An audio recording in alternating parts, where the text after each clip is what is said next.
A leader must be, on the one hand, independent, an actor in the sphere of the political realm. And yet that leader must simultaneously see him or herself as part of a larger plan. Hello, I'm Jonathan Tobin, Editor-in-Chief of the Jewish News Syndicate, jns.org, and you're listening to Top Story, a weekly podcast where I analyze the most important stories happening in Jewish news around the world. Each week, I will break down politics, foreign policy, and culture to provide insights into what is going on behind the headlines. Hello, and welcome to Top Story. Thanks for joining us. Today, we're privileged to bring you an important conversation about the nature of Jewish leadership with the scholar and author Rabbi Meir Soloveichik. But first, I want to remind you to like this video and podcast, subscribe to JNS, and click on the bell for notifications. I also want to remind you that you don't have to wait a full week for more Top Story analysis. There is a daily Top Story podcast where I share more news and analysis with you about the most significant issues we're facing today. You can find the daily show under Top Story with Jonathan Tobin on the JNS channel on Apple, Spotify, Google Play, or wherever you get your podcasts. Also, I'd like to let you know that JNS is now also on Telegram. You can find the latest news, including Top Story and other JNS TV content there by subscribing. And now to today's program. At a time when Jews are so badly divided, what can past examples of Jewish leadership teach us about not just history, but how to unite and, above all, survive as a people? In the last several months, political conflict in Israel has accentuated and exacerbated the divisions in its society between the secular and religious, Ashkenazim and Mizrahim, and the political left and right. And amid the clamor of protests and invective that have drowned out most reasoned discourse about the issue of judicial reform, that is the ostensible focus of debate, those who care about Israel and the Jewish future look for leadership that might point to a way out of the current maelstrom. But how can leaders lead in a productive way when we are so polarized, and that the impulse to demonize opponents seems to overwhelm our ability to think, debate, and above all, listen to each other? Perhaps, as Jews have always done in the past, it's time to look to our sacred texts, as well as to our history, both ancient and modern, for guidance not only as to how to bridge the divide between competing political factions and societal groups, but also as to the nature of true Jewish leadership. Indeed, as caught up as we are in the antagonisms of the present, when every leader is inevitably smeared as a villain by his political foes, a deep dive into the stories of past leaders is more necessary than ever. One person who has taken up this challenge is Rabbi Meir Soloveichik, a member of not only of a famous rabbinic family, but an important thinker in his own right. His book, Providence and Power, 10 Portraits in Jewish Leadership, based on a series of lectures he gave for the Tikva Fund, is, I think, a timely example of just such a quest. And this week's episode will give us a chance to get his insight on this important topic. Meir Soloveichik attended Yeshiva College in New York, studied religious philosophy at the Yale Divinity School, and earned his doctorate in religion from Princeton. He serves as director of Yeshiva University's Strauss Center for Torah and Western Thought, and as rabbi at Congregation Shearith Israel in New York, the oldest Jewish congregation in the United States. Soloveichik has published widely on both Jewish and American history and has lectured around the world on the intersection of religious and political thought. Most recently, Bible 365, a 6 days a week podcast, guides listeners through the entire Hebrew Bible. He is also the author of Providence and Power, 10 Portraits in Jewish Statesmanship. Rabbi Meir Soloveichik, welcome to Top Story. Thank you, Jonathan. Great to be speaking to you today. Rabbi, thanks so much for taking the time to join us today. I want to start by asking why a book about Jewish leadership today? We're at a time when so many have come to see history as the work of ideas and the masses, and some see the great man theory of history as outdated. Is your book a refutation of that sort of trend? Why these 10 examples? Why now? So there's several different questions there, and all are incredibly worthy of addressing. First, the purpose of this book on Jewish leadership was essentially to address a lacune, which is that actually while there are so many different books about leadership in general, you can find books about leadership in the politics section, in the history section, in the business section, in the sports section. You'll find memoirs from people like Henry Kissinger, who write about their own experience of leaders and leadership, and you'll find basketball and football coaches who write about leadership. But how many books are there about Jewish political leadership throughout the ages and the unique nature of that form of leadership? If we look back to classical and medieval Jewish literature, you'll find works of law and literature and mysticism and philosophy, but you'll find very few works of politics, and you will not find anything like, let's say, Plutarch's Lives, which give us portraits of different Jewish leaders. And so I sought to create a book and to paint a picture, if you will, of Jewish leadership throughout the centuries, and to give portraits of these different leaders, and to thereby seek to discern what is the biblical ideal of Jewish leadership itself. So that was the main purpose of the book. So getting back to the sort of great man, or in the case of your examples, in terms of that too. question, which is a question, I mean, we could talk about that for the next hour. But on one foot. But on one foot, exactly. The title of the book and the thesis of the book both embraces what was once known as the great man theory of history, but it also pushes back at it. What I mean by that is the following. If by that thesis you mean that major events in history are often due to the men and women that served as leaders in a leadership capacity, I absolutely believe that. And yet, at the heart of the biblical view, I think, is that history, which is the story of nations, is a story, to highlight the title of my book, is a story not only of power, but also of providence. And that this is revealed especially in the story of the Jewish people. And so what that means is twofold, at least in my book. The first is that the truly great leaders in Jewish history, or at least the leaders that lived up to the biblical ideal of leadership, were simultaneously reflecting majesty and humility at the same time, which is a title of an essay, a famous essay from my great uncle, Rabbi Joseph Soloveitchik. And that this form of leadership sets them apart from most of the great statesmen that we tend to celebrate. So, for example, Churchill was without question the greatest statesman of the 20th century. But no one would ever describe him as humble. That's not a virtue that he was known to embody. So I once asked my friend, the great British historian Andrew Roberts, if he could name any great European statesmen that were known for their humility. And not a single name came up. And yet, from the biblical perspective, a leader must be, on the one hand, independent, an actor in the sphere of the political realm.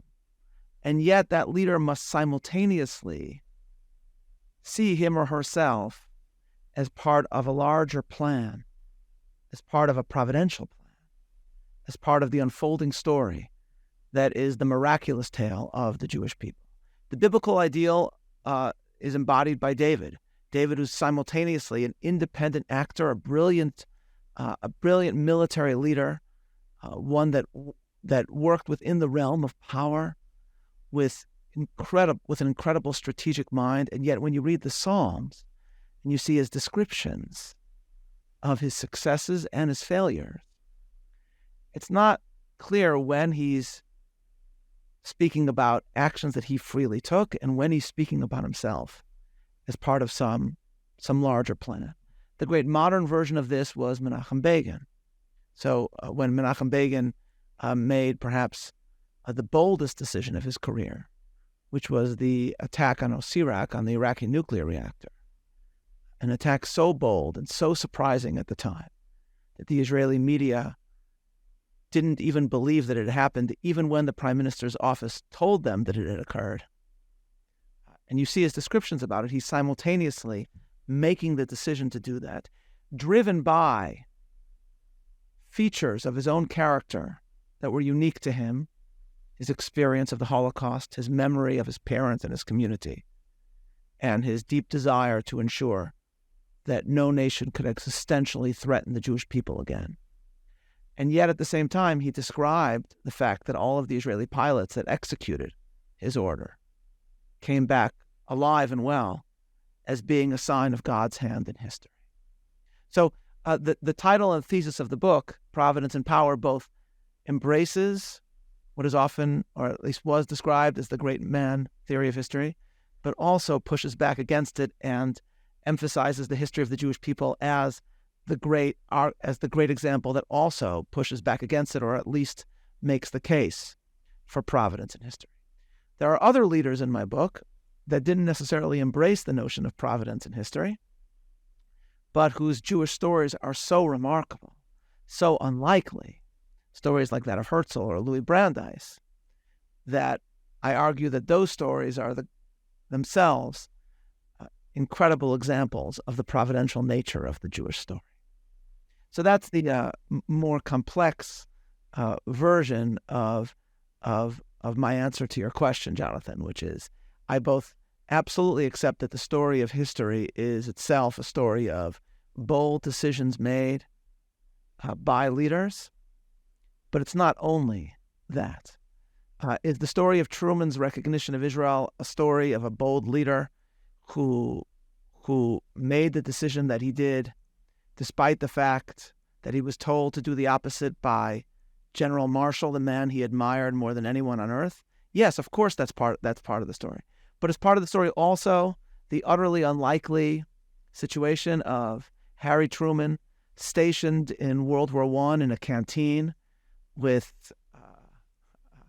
a Jewish soldier with whom he became good friends, and who ultimately prevailed on him to meet with Chaim Weizmann at a time when General Marshall sought to undo the UN partition plan. Yes, that's also part of the story, as is the utterly unlikely fact that that FDR chose him to be his vice president and placed him on a list of vice presidents that he would approve, along with Douglas. And at least according to one version of the story, Roosevelt wrote on a note that he'd be happy to take Douglas or Truman, and then the head of the DNC switched the note to read Truman or Douglas. So that's also part of the story of leadership. And all that is captured by the title of the book, which is Providence and Power. Yes, well, these are endless counterfactuals that can be done from these sorts of scenarios. And of course, as your book shows us, leadership comes in all shapes and sizes, and from varied backgrounds, good and bad. And I think you're making a good argument that what makes a Jewish leader isn't just someone with power who is Jewish, or we have to limit that title to someone who acts in a particular way that is motivated by the need to defend Jews and Jewish and Jewish life. But let's start with going through your book, and let's talk about King David and what it means, why he is so important to us. It's more than just the song that Jews still sing. Is it what is the difference between the icon, the perennial symbol of Jewish sovereignty? So there were two versions of David that were each popular in their own respective ages, and both are profoundly wrong. One is embodied by, even today, the most famous artistic image of David, which is Michelangelo's sculpture of David about to launch his deadly stone at Goliath. And this is David as perfect human being. David as an image of the divinity. And that, of course, is not at all who David is. The grandeur of David's life is reflected through the lens of his humanity. But then there's the modern version of David, which you see constantly, and you see it in those that write about David, which is that those that see in David's failings a parallel to the failings of modern politicians today. So when there's a scandal today, you'll see somebody say, well, David also had scandals. Yeah, we heard a lot about King David in the late 1990s. See, each party, by the way, you will see it in whenever somebody wants to defend supporting a leader despite that leader's flaws, you'll see them bring up David. Now, of course, you can make a case for supporting a specific leader in a specific case despite that leader's flaws. It depends on the circumstances. But to compare David to those leaders is profoundly incorrect, because the central theme of David's life, and the one that is so difficult for, I think, people in contemporary society to relate to today, is his profound feeling of the presence of the divine. And that's reflected throughout his life and throughout the Psalms. David is fleeing King Saul, and he comes upon Saul in a compromising situation where he is able to neutralize this threat. And David's own men are telling him, you can kill him now. He's trying to kill you. And David says, no, I can't do that because he's the anointed of God. And I can't assault anyone who's been anointed by God, even if that person is trying to kill me. David ends up cutting off just a piece of Saul's cloak to show Saul that he could have gotten to him if he wanted to. And he feels bad even for that. So I cited this actually when I reviewed in commentary Robert Alter's translation of the Bible and his commentary on the Bible. Robert Alter refers to David as a Machiavellian figure.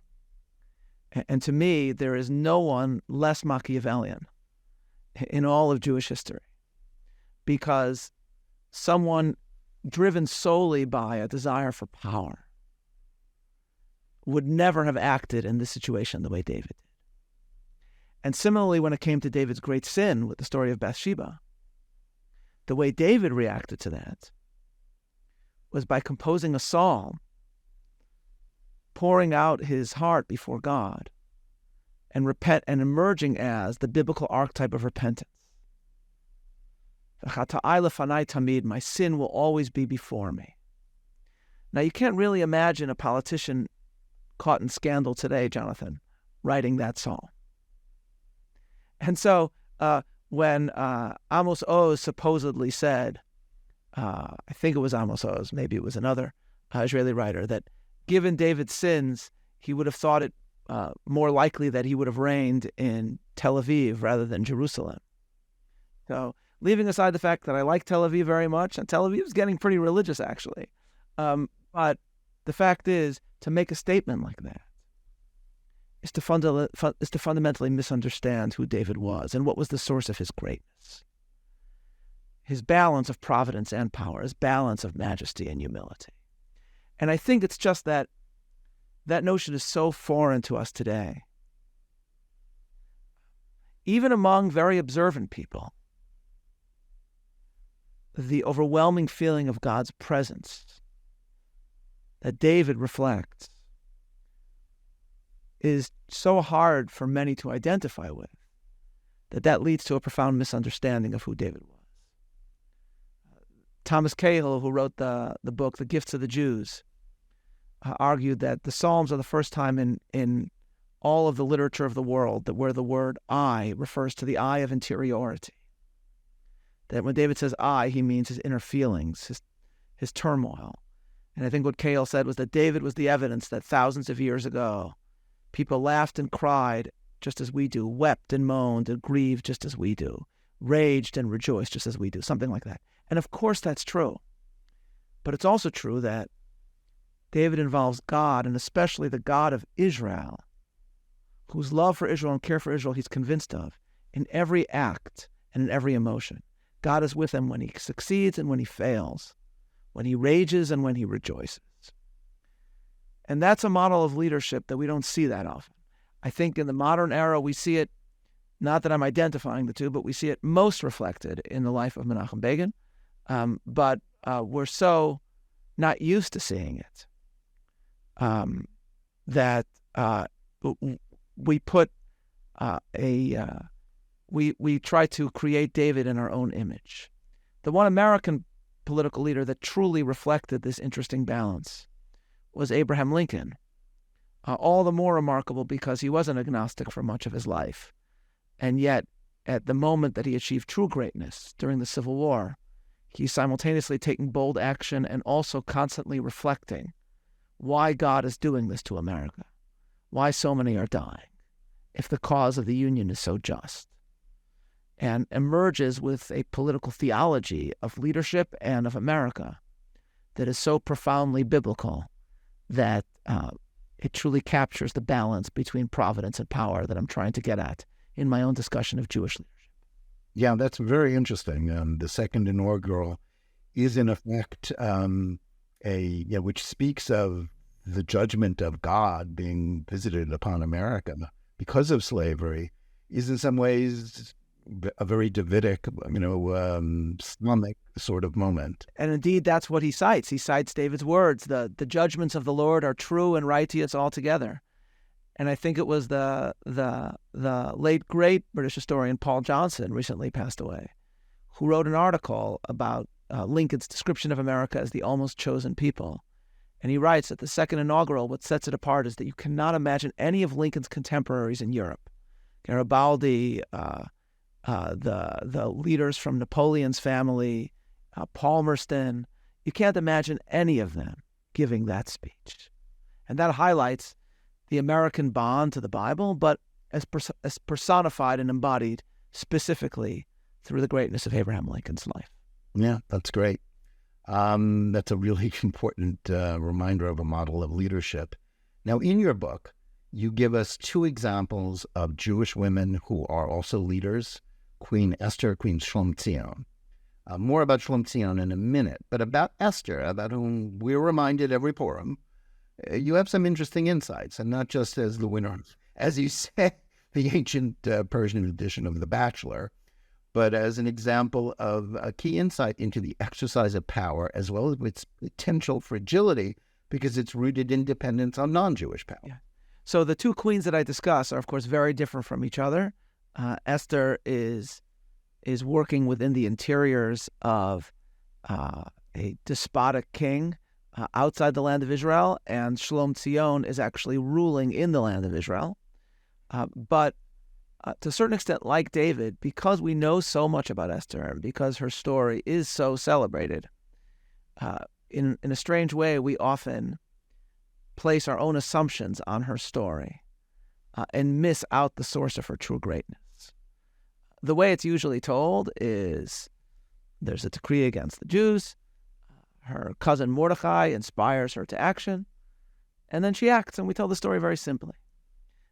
What's often missed, though this is something that is emphasized by Rabbi Joseph Soloveitchik, is that actually what occurs is that when Mordecai asks her to act, she does respond with action, but the strategy she adopts is not what he proposes.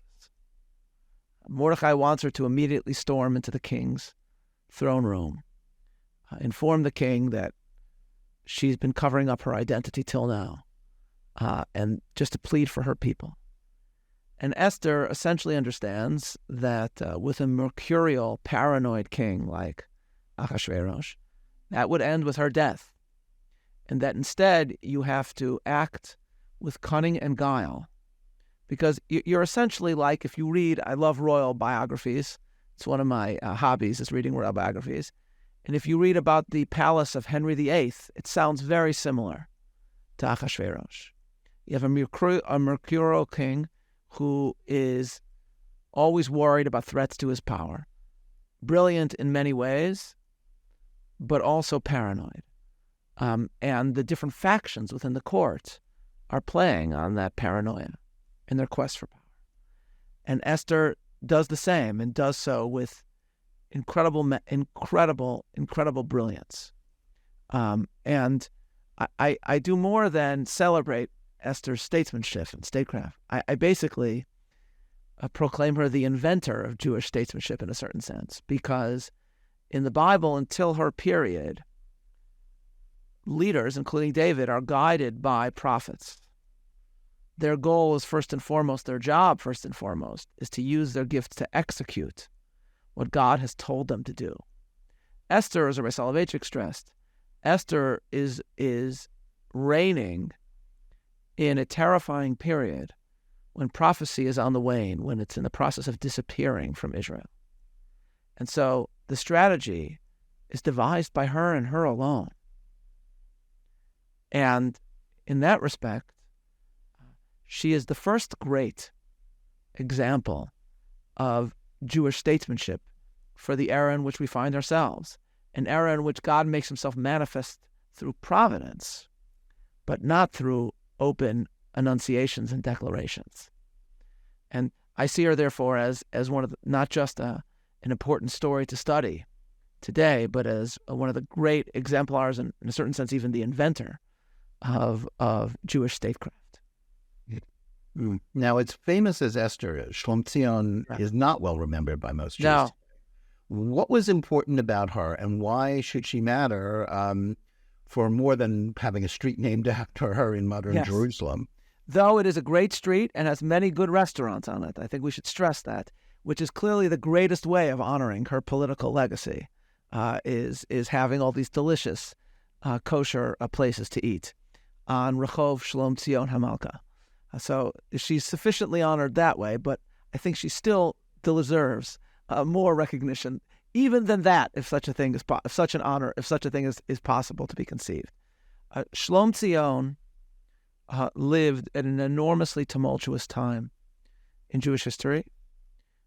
She was a wife of two different Hasmonean kings, and was married through levirate marriage, it seems, first to one and then to another brother, at a time when all the glory of the Hasmoneans, all the glory of the men known inaccurately but famously as the Maccabees, had largely disappeared from their family. And it is a testament to her remarkable character and political wisdom that she not only survived a time when Hasmonean leaders were attacking members of their own family, and as different sects of Jews in Jerusalem fought against each other. She not only survived this, she was so admired by her second Hasmonean husband that upon his death, he made her, instead of his children, his heir, so that she emerged as really the only queen regnant in all of Jewish history. And at that moment teamed up with the great sage Shimon ben Shetach, to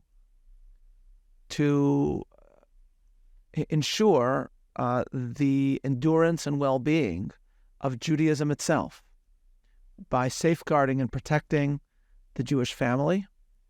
It was in her age that the Ketubah, which is seen as a traditional document today, and was actually created as a form of protecting the rights and well-being of women, and as well as a whole system of Jewish education, were all set up in her reign as part of her partnership with Shimon ben Shetach.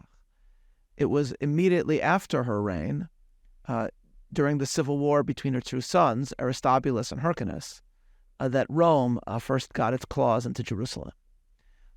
And it was all downhill from there. And so, there were moments in the grandeur of Jerusalem from then on. Herod, obviously, the Herodian temple in Jerusalem was created later. But in terms of Jewish independence, it was all downhill from there. And yet it was the age of Shlomzion, a reign of but a few years, which truly set the stage for the continuity of Judaism itself, and therefore for the Jewish return to Judea, almost 2,000 years after the destruction of the temple. It's a time period, Jonathan, that people just don't know a lot about. I do a podcast, which I'm, thank God, finishing now, a daily podcast on the multi-millennia year history of Jerusalem. And part of what inspired me to do it was the fact that when it came to the Second Temple period, people know about maybe three names. They maybe know Ezra and Herod and Judah the Maccabee. And they know very little about centuries of Jewish politics and Jewish history. And yet it's because now there is an independent Jewish state again. How could you not want to study that history and mine it for insights and for its relevance to our day?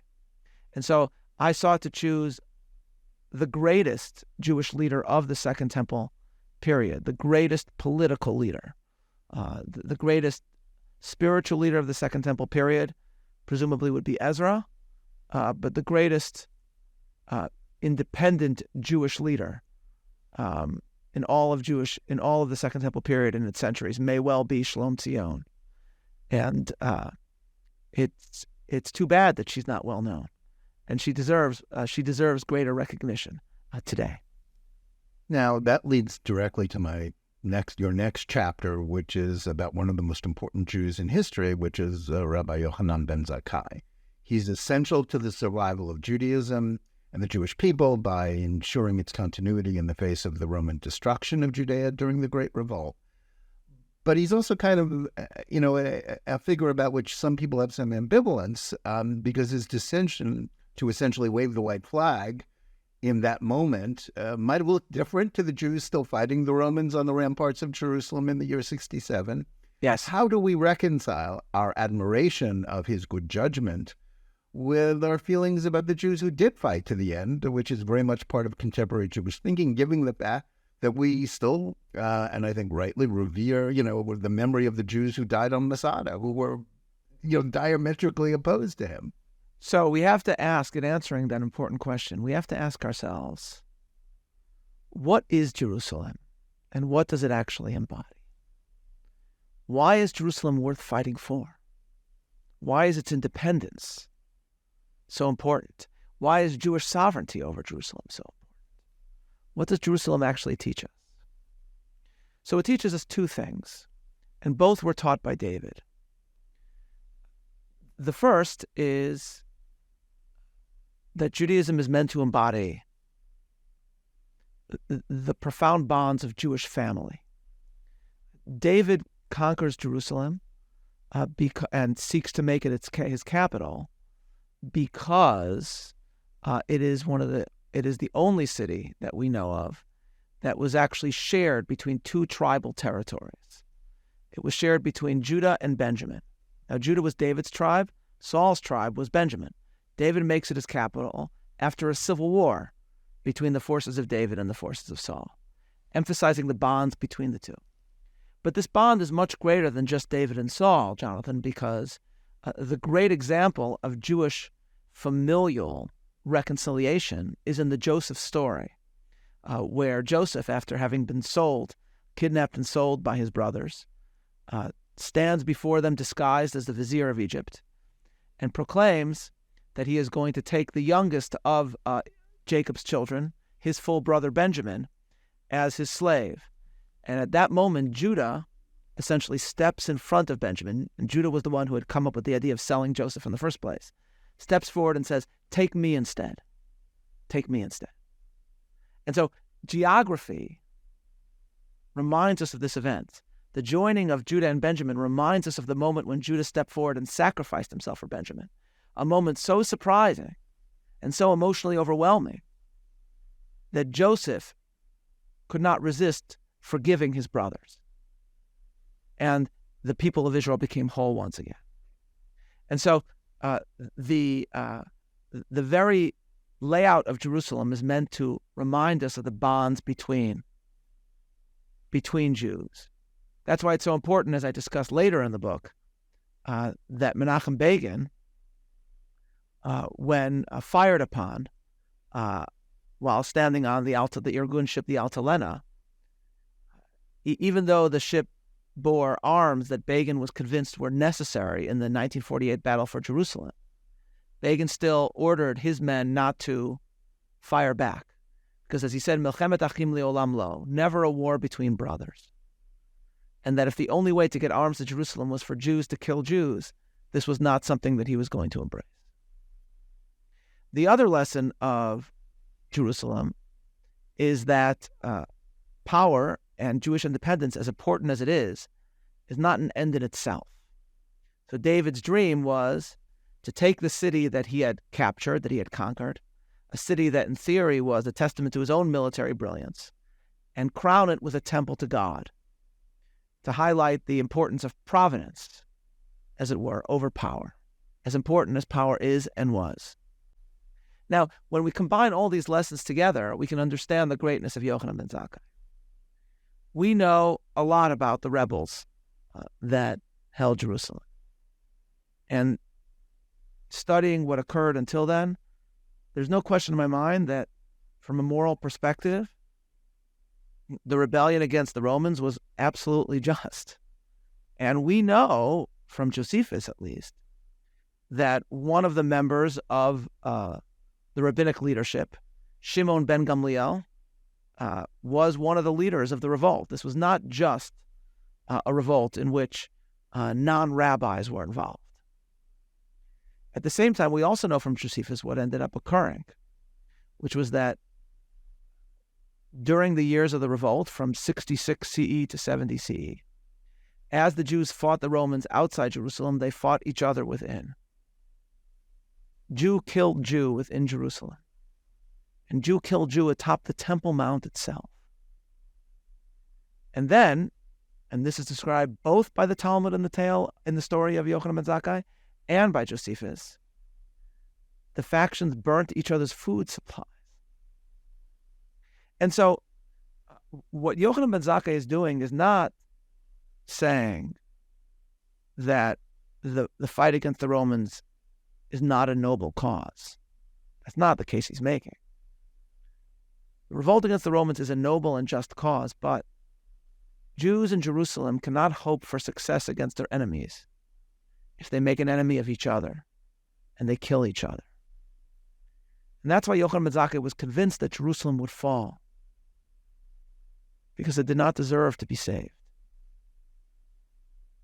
And the Talmud emphasizes he only leaves at that moment when the leader of one faction of the Zealots orders Jewish food storage in Jerusalem burned. And it's at that moment that he realizes the time has come to prepare for the disaster yet to come. And of course, we bear that in mind today. Menachem Begin is buried on the Mount of Olives overlooking that very same site. And he chose to be buried there because that was a traditional Jewish burial place, rather than on Mount Herzl with Jewish statesmen and leaders.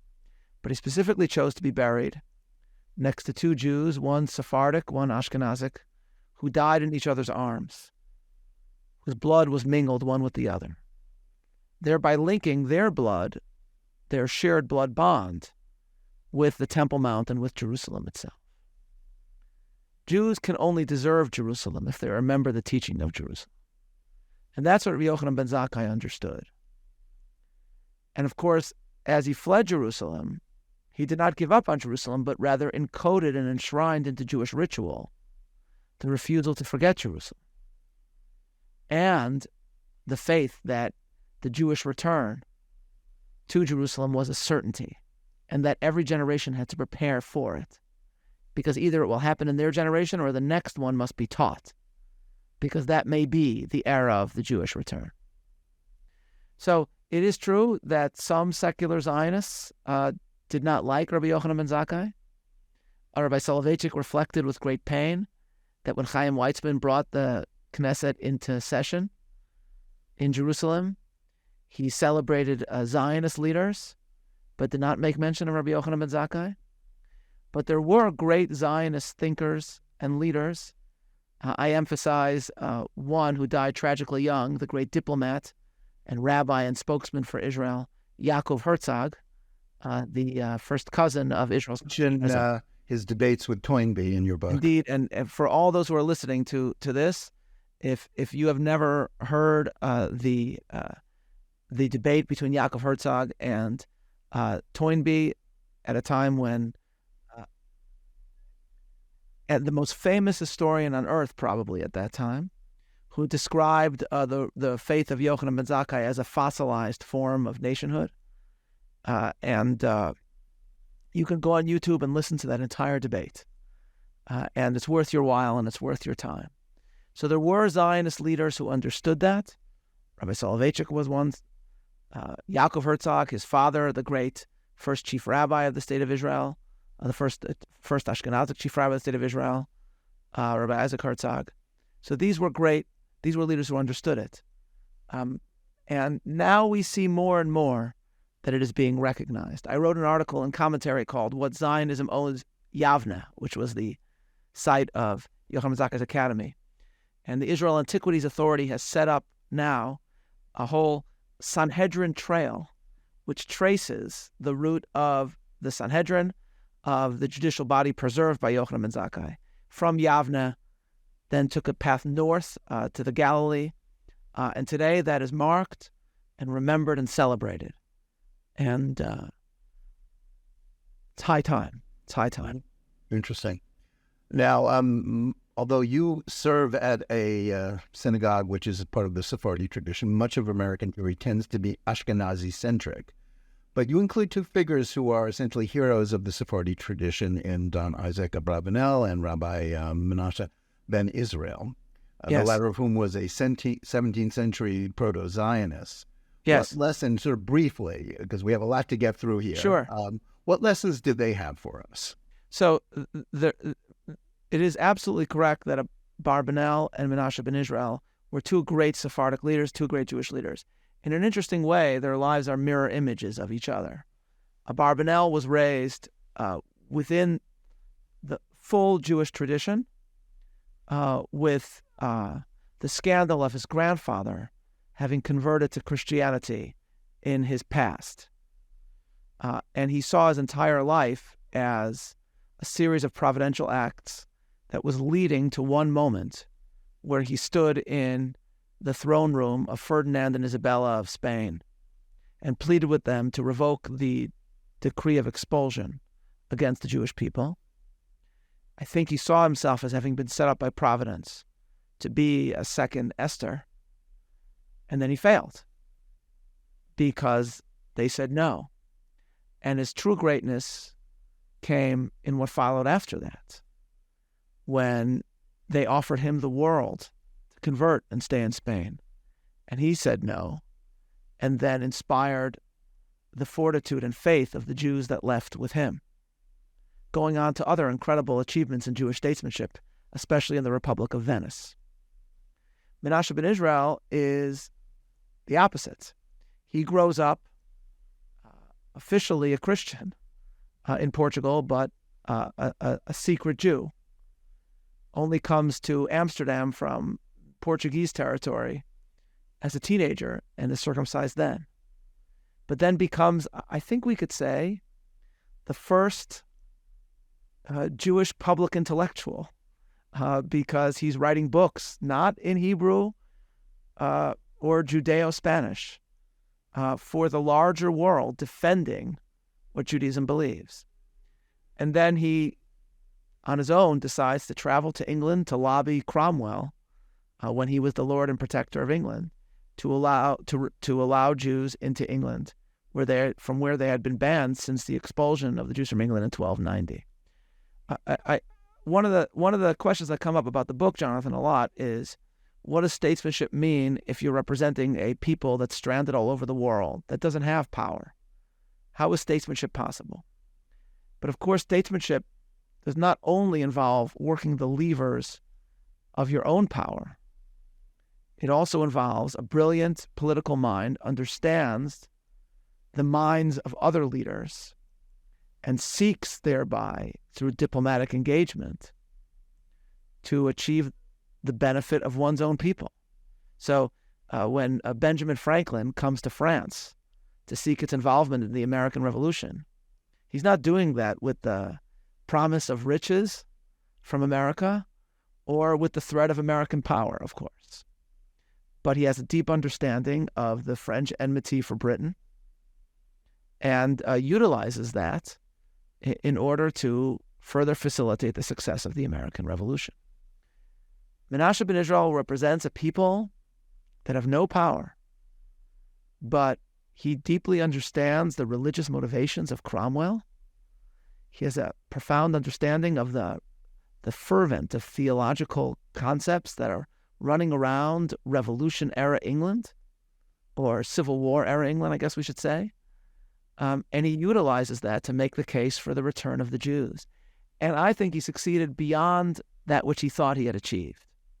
It is perhaps because Sephardic Jews grew up with legends of Jews that worked in the courts of kings in ways that many Ashkenazim, at least to some extent, did not, that we have these cases of proactive Jewish statesmanship in the medieval and post-medieval Sephardic history.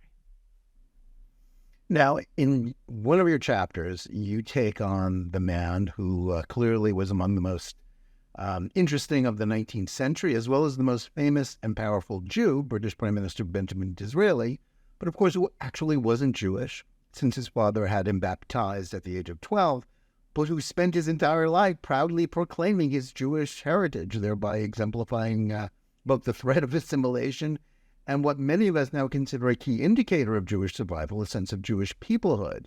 So what are we to make of Disraeli today in terms of his place in our idea of Jewish leadership, especially at a time when assimilation of the sort that his family embraced is no longer necessary for success of the diaspora, but also at a time of rising anti-Semitism?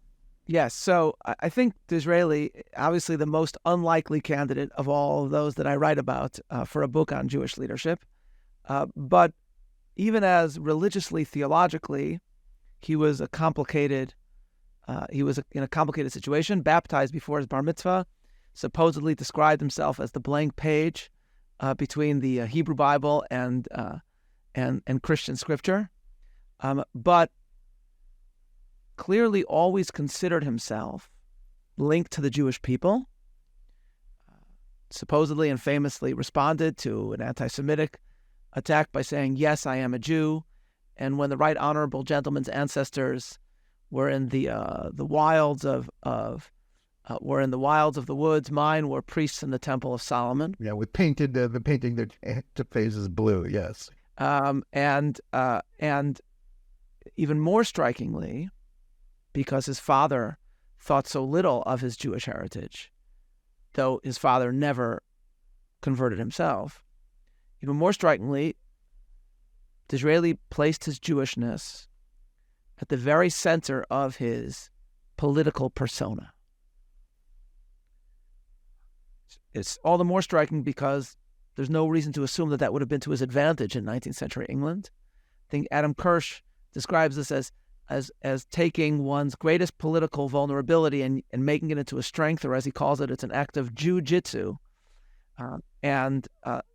What he does is he embraces the mystique of Jewish history, sees himself in communion in a certain sense with that, and even more strikingly, argues through fascinating and strange novels like Tancred that all of Western civilization is indebted to the Judaic moral tradition, and that in a time of seeming great progress, meaning the Industrial Revolution, should the West forget what it owes the Jews, then all the technology that it develops will actually be used for great evil and for greater destruction than one can ever conceive.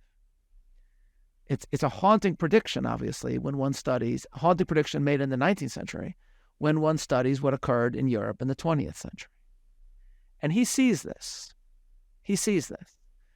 Churchill has an incredibly entrancing and bizarre a piece that he wrote toward the end of his life, where he describes a dream of conversing with his father. he has his father, after he describes certain things that have occurred, his father, who was, of course, from Benjamin Disraeli's party, said something in this dream, says something to Churchill like, Dizzy saw it all. That old Jew, he saw the future. And at a time when you have people like Prince Albert in his famous address at the Crystal Palace saying that the growth of technology and the locomotive will create the brotherhood of man by connecting us all, Benjamin Disraeli said, actually, technological advancement is morally neutral, and the question is what morality it advances. And if all of Western civilization understands its connection to Sinai, and he says that explicitly, really, then the morality of the future is ensured. If not, then what we have to look forward to is moral depredation, the likes of which we've never seen. And he saw all that, which makes him, I think, one of the most fascinating figures in Jewish history and one of the most fascinating figures in British history. Yeah, it's very an rare. interesting contrast because his great rival was Gladstone, who was a deeply religious, arguably very sanctimonious, but also and had some strange elements of his own. Let's just put it that way. And Disraeli was seen as a great cynic, and yet you hone in on the fact that in some ways he was deeply moral. You're absolutely right, and so it is repeated. I think that Benjamin Disraeli didn't like Gladstone. There's a good book about the rivalry. It was reciprocated. Yes, exactly. I think there's a book called The Lion and the Unicorn about their rivalry, and supposedly when Disraeli was asked to give the difference between to explain the difference between a misfortune and a tragedy, he said something like, "Well, if Gladstone tripped and fell into the Thames, that would be a misfortune. If somebody actually pulled him out, that would be a tragedy." But that's what makes this all the more remarkable. A pure cynic who cared only about, to use Disraeli's famous phrase, climbing the greasy pole, would not have written Tancred.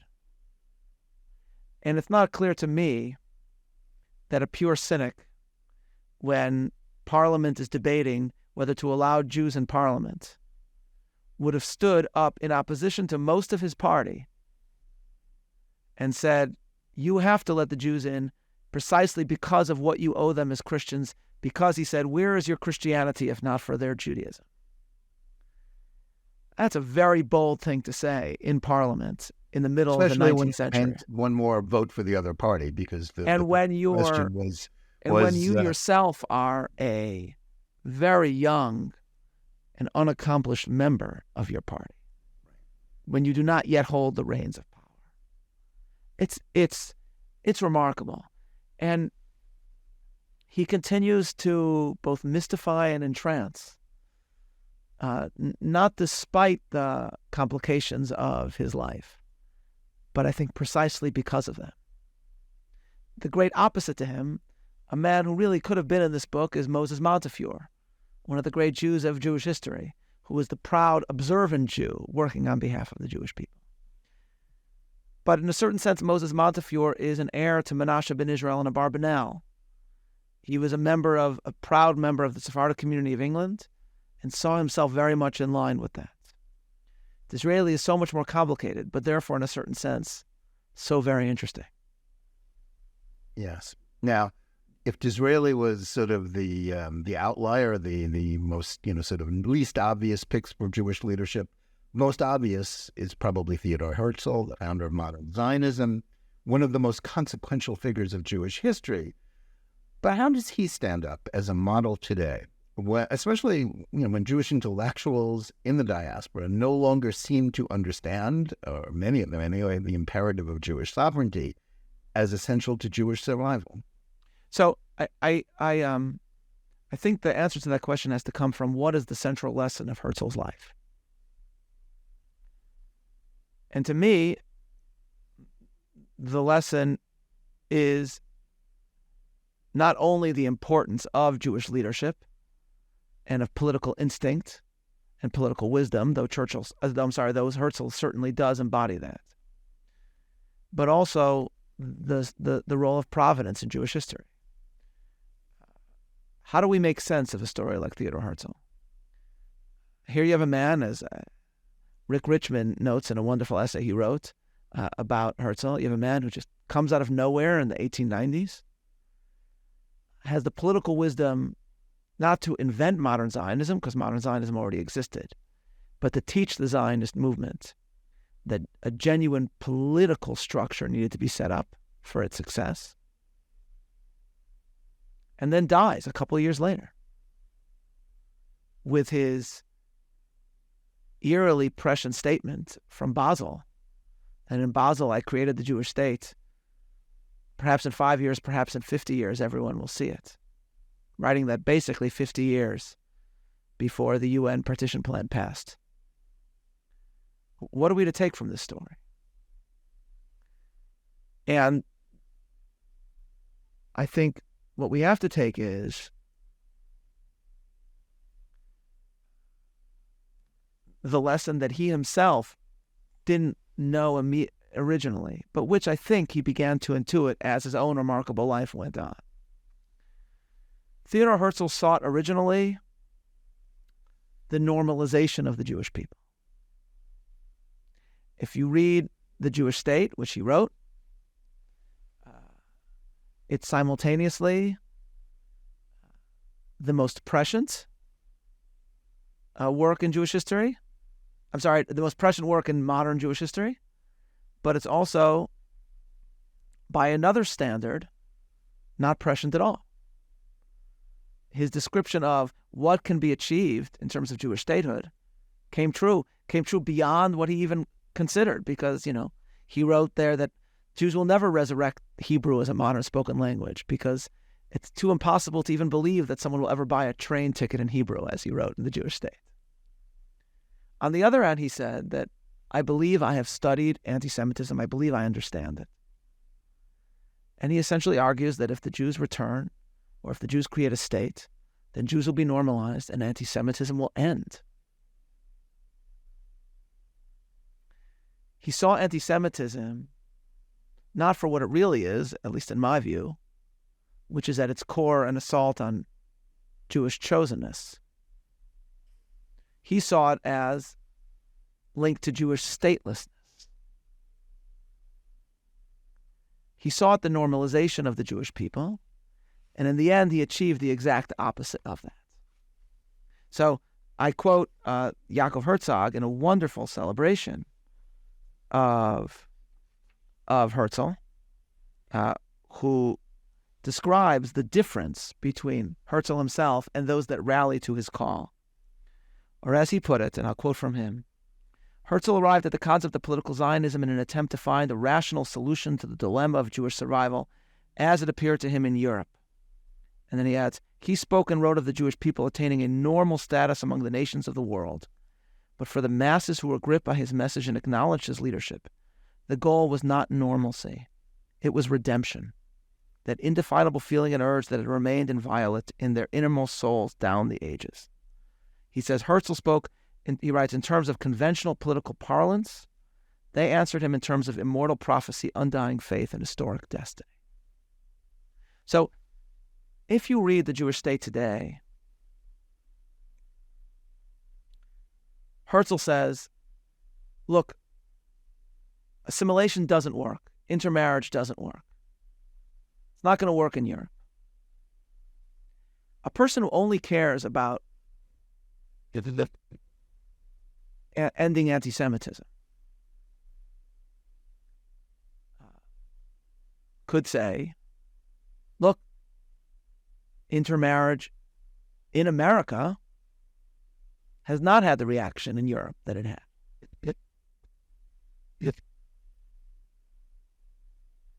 But if the lesson of Herzl's life is actually that the Jewish people have a role in history unlike any other, that that this story is the greatest case for Jewish chosenness, and that this is deep down understood by many that are not Jewish, and that this knowledge is a source both today of great philo-Semitism among many, but also among many of anti-Semitism. And that all this together represents the extraordinary nature of Jewish identity and of Jewish history. Then the lesson of Herzl is that normalization is the one thing Jews can never achieve. And that, unfortunately, to the extent that there are Jews in America that react negatively to the Zionist story, this too, in its own way, is, I think, a negative reaction to the miracle of Jewish history. Because deep down, everyone understands that this is not a normal story. And that Herzl's story itself is one of the greatest arguments for the fact that the story is not normal. And so the question is, what lesson do you take? Is it 1895 Herzl, who senses brilliantly that there is no future for the Jews of Europe, but is still desperately just seeking normalization, and at that moment might have embraced assimilation if that was a viable alternative? If that's the perspective you're taking, well, then you can imagine somebody saying, well, assimilation seems to be working in America for many. Why not just embrace that? But to take that lesson from Herzl's life would be, as it were, to cut off the wonder of Herzl's story. It's to stop the story, to amputate the most remarkable part of it from the story of Herzl itself, which is that Herzl's dream has been fulfilled beyond his wildest imaginings. I wrote in the journal, Jonathan, that I took the high-speed train from Tel Aviv to Yerushalayim, to Jerusalem, and I held the train ticket in my hands, and I saw the words on it in Hebrew, Rakevet Yisrael, train of Israel, and I suddenly realized this is the thing that even the great dreamer Herzl said was too remarkable to come into being, a train ticket in Hebrew. And you realize that actually, that the very fulfillment of his dream shows that the one aspect of his original dream which could never be fulfilled was the normalization of the Jewish people. And that therefore, the response to anti-Semitism can never be assimilation. And that ultimately, what Herzl's story needs to remind us of is how privileged, at least for Jews, is how privileged we are to be part of this people and to be part of this story, and to embrace that story with every fiber of our being. Now, in your book, The Sole American is Justice Louis Brandeis. And he's important because he's always exemplified the notion that Jews didn't have to choose between American patriotism and Zionism. Yet at a time, as I just alluded, when fashionable ideologies paint Jews and Israel as possessors of white privilege and anti-Zionism is gaining some momentum among American Jewry, what can we find in his life that can continue to inspire American Zionists? Yeah, so in a striking way, Brandeis is so eerily relevant to our day because Brandeis traveled in the opposite direction. He began as an utterly assimilated Jew who actually saw Jewish particularism as un-American. And again, I believe in a providential way, in a moment inspired by a casual conversation in Cape Cod with a former secretary of Herzl about an uncle of Brandeis, whom Brandeis deeply admired. Brandeis went from total assimilation to Zionist leadership in America at a time when that leadership was desperately needed because it was World War I and Europe was in turmoil. And Brandeis, therefore, while he never embraces Jewish observance, really, Brandeis not only renews his and deepens his understanding of the Jewish future. The argument that I make is that he actually renews and deepens his understanding of the American idea,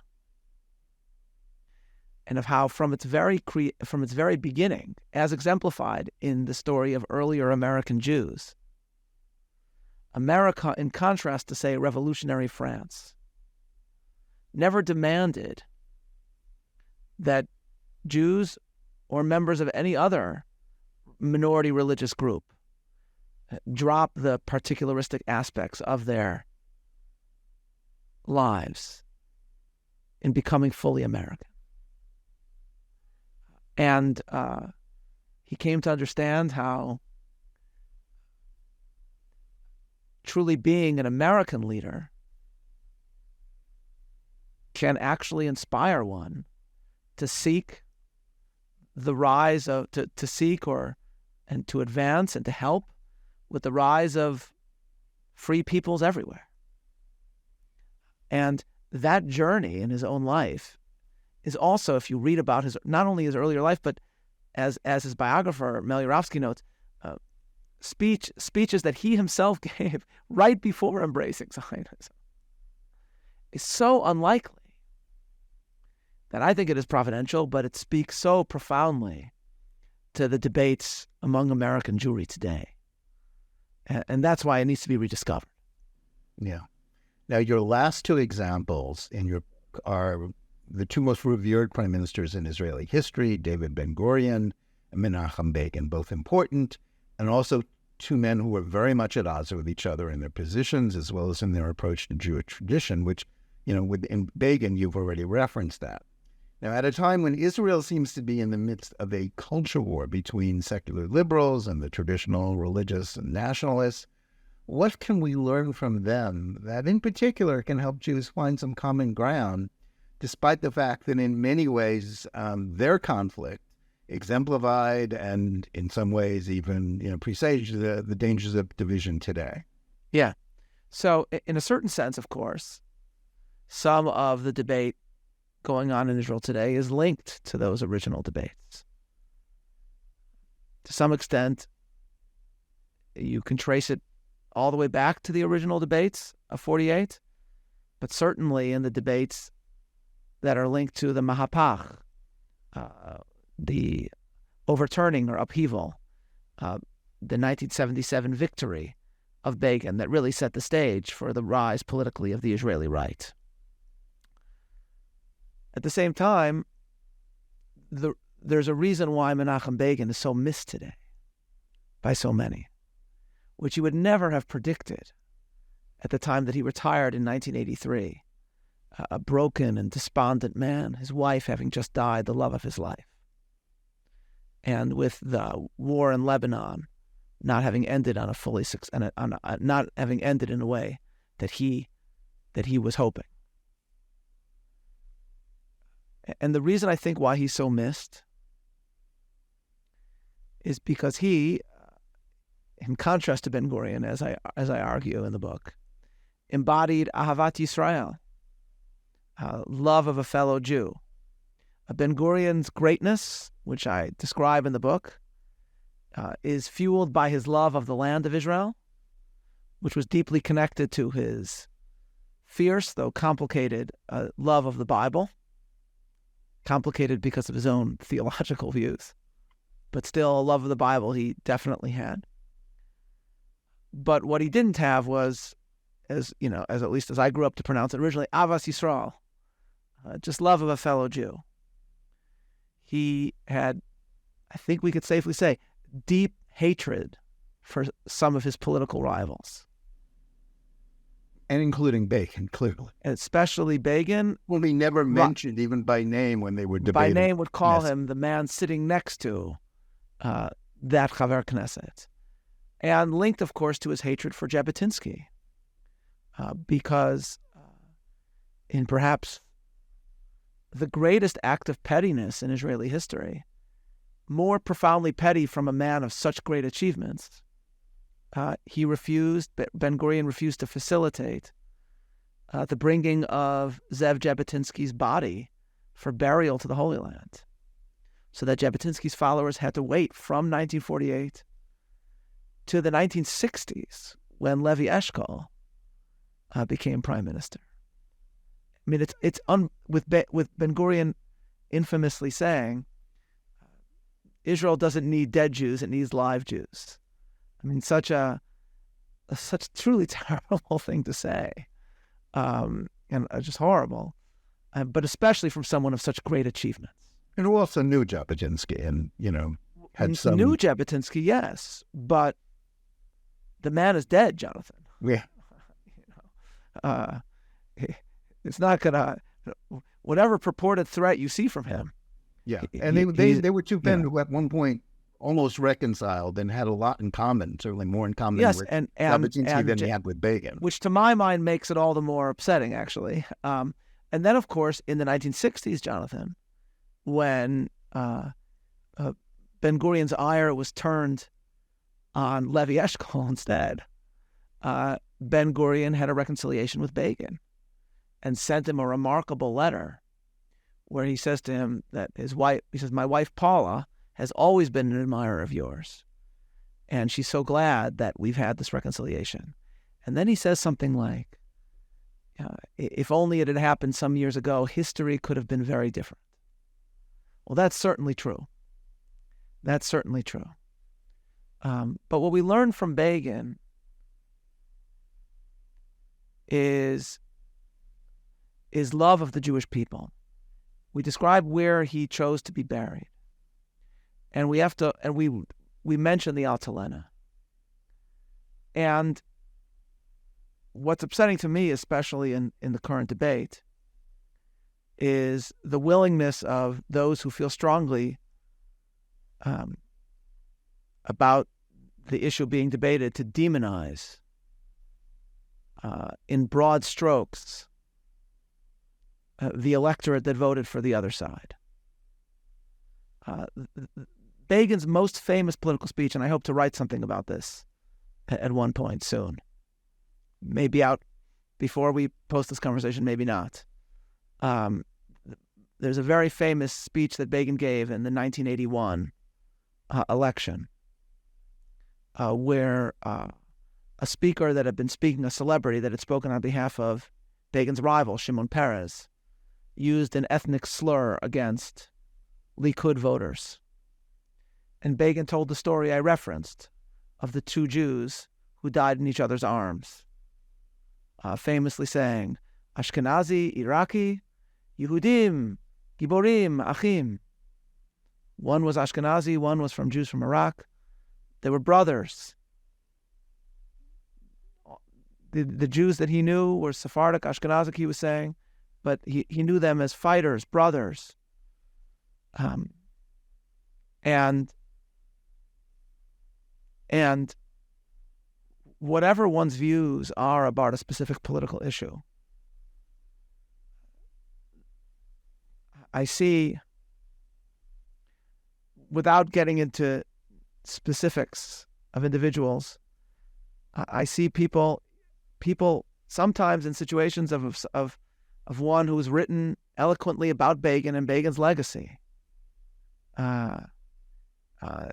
utilizing or writing or describing people on the other side with examples from early history, from earlier Jewish history, or terms or descriptions, not just in this debate, but in earlier debates, in ways that I do not think that Menachem Begin would have approved, and does not live up by and does not match his spirit. Let's just put it that way. All right, we're not naming the writer. So, I know who you're talking about. I think we see gifted writers who have been very eloquent in their defense of Israel in the past. And I don't want to make it about one person. But it's all the more painful because of their gifts and their eloquence. And one is allowed to feel very strongly about a political issue. Menachem Begin felt very strongly about certain issues. What he would not do, and he did not mind using political rhetoric against his opponents. But what he was against was demonizing vast swaths of people and members of an electorate. they certainly wouldn't have used language that would compare events in Israel today in a free and democratic Jewish state to events in the past that were wrought by enemies of the Jewish people. Mm-hmm. Well, that is very true. For those wanting to read through the code of this conversation, we're speaking of a writer of a famous biography of Menachem Begin, but we'll leave it at that. Rabbi Soloveitchik, thanks so much for joining us today and for your fascinating insights on Jewish history and really Jewish thought, as well as leadership. I also want to thank our audience. Please remember to tune in every day for Top Story Daily Edition. And whether you're listening to us on Apple, Google Play, Spotify, or any of the other podcast platforms, or watching us live on Facebook or Twitter, or on the JNS YouTube channel, please like and or subscribe to Top Story, click on the bell for notifications, and give us good reviews. Please write to us at editor@jns.org and let us know where you listen or watch the show and what you think of it. And remember, keep reading and thinking for yourself, and we'll see you again next week.